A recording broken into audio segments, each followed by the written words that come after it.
दुर्भाग्यपूर्ण है और माननीय मुख्यमंत्री जी ने इसको संज्ञान में लेके वहां के अधिकारियों को निर्देश दिया है कि इनके खिलाफ जो भी सख्त से सख्त कार्रवाई हो सकती है वह की जाए। बात दो चीज की है अजय जी, अगर जो रिकॉर्ड बता रहे हैं कि इतनी मौतें नहीं हुई हैं और ऑक्सीजन की कोई कमी नहीं थी, इनके पास रिजर्व में भी ऑक्सीजन था, तो भी इस प्रकार का वीडियो वायरल करके एक जनता में को गुमराह करने का एक तरह से पैनिक क्रिएट करने का किसी को अधिकार नहीं है। इसलिए भी इनके ऊपर कार्रवाई हो रही है। इनके अस्पताल को सीज किया गया है। इनके अस्पताल में जो 55 मरीज भर्ती थे उनको दूसरे अस्पतालों में शिफ्ट किया गया है और कोरोना महामारी एक्ट के तहत इनके खिलाफ पहले तो मुकदमा दर्ज कर लिया गया है। दूसरा, वहां का प्रशासन इस बात की जांच कर रहा है कि जब इतनी मौतें हुई नहीं तो यह वीडियो वायरल और वीडियो में जो आंकड़े दिए गए हैं उसके पीछे क्या उद्देश्य है। अगर यह सही है तब तो यह जघन्यतम अपराध है और निश्चित रूप से उनके खिलाफ जितनी कठोर कार्रवाई भारतीय संविधान के अंतर्गत हो सकती है वह हम करेंगे। और अगर ये आंकड़े सही नहीं है, यह वीडियो फेक है या किसी दूसरे उद्देश्य से यह वीडियो वायरल किया गया है, तो उसकी भी जांच करके हम कार्रवाई करेंगे। Okay doctor, professor Dharmendra Yadav ने बात कि पैनिक फैलाने का इस वक्त तक आरोप डीएम एसपी ने पाया है अस्पताल के ऊपर में और कार्रवाई की है, तो पैनिक तो विपक्ष भी फैला रहा है। 22 लोगों की कहीं मौत नहीं हुई है, रिपोर्टेड डेथ है उस दिन पारस हॉस्पिटल में 4, मगर आप लोगों ने तो तीर चला दिए सारे विपक्ष ने।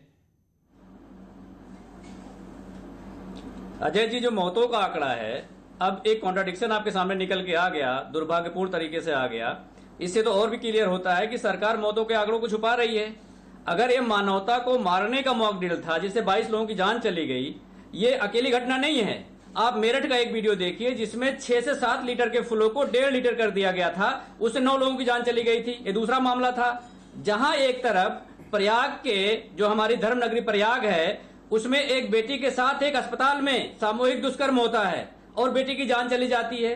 दूसरी तरफ जहां प्रशासन द्वारा बेटियों को हिंदू धर्म के होने के नाते रात में जलाया जा रहा है, जहां एक तरफ हिंदू शवों का दाह संस्कार करने के बजाय दफनाया जा रहा है, वहीं दूसरी तरफ ये हिंदू मुसलमान कहां से आ गया भाई? हिंदू धर्म को शर्मसार किया जा रहा है। हम इंसानियत की बात कर रहे हैं, हम खिलवाड़ की बात कर रहे हैं, हम डॉक्टरों की लापरवाही की बात कर रहे हैं जिन्होंने किया। ये सरकार की नाकामी है। सरकार जिस फोरम पे फेल हो रही है हम उसकी बात कर रहे हैं। हिंदू मुसलमान कहां आप करने लगे?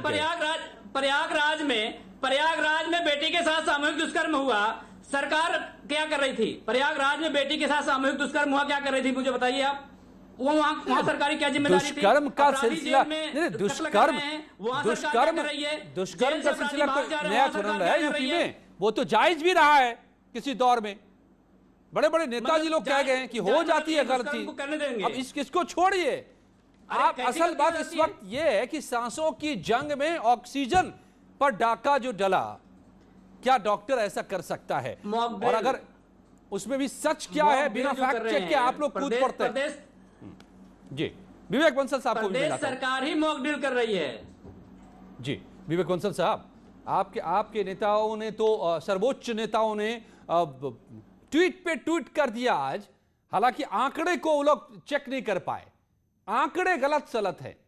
विवेक साहब 22 मौतें हुई, डीएम ने तो इनकार ही कर दिया है और हुई अब तक कोई ऐसा प्रूफ नहीं है।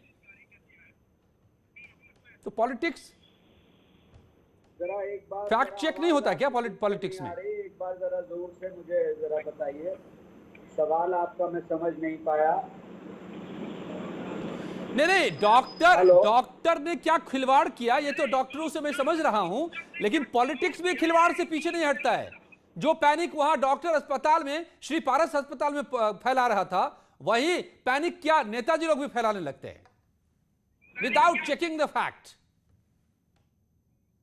ये पैनिक की बात नहीं है, ये सवाल मुझसे है ना, तो मैं ये कहना चाहूंगा कि अगर इस तरह की घटनाएं घटित हो रही हैं और वो सिर्फ आगरा तक सीमित नहीं है, पूरे प्रदेश में जिलेवार इसका संज्ञान लिया गया और उस तरीके की घटनाएं घटित हुई, फिर शासन क्या कर रहा था और कितनी जिम्मेदारी से, कितनी व्यवस्था से ये कार्य संपन्न हो रहा था, ये तो ये इस बात को दर्शाता है कि क्या हुआ था उस अंधेर नगरी चौपट राजा पूरी तरीके से अव्यवस्था थी।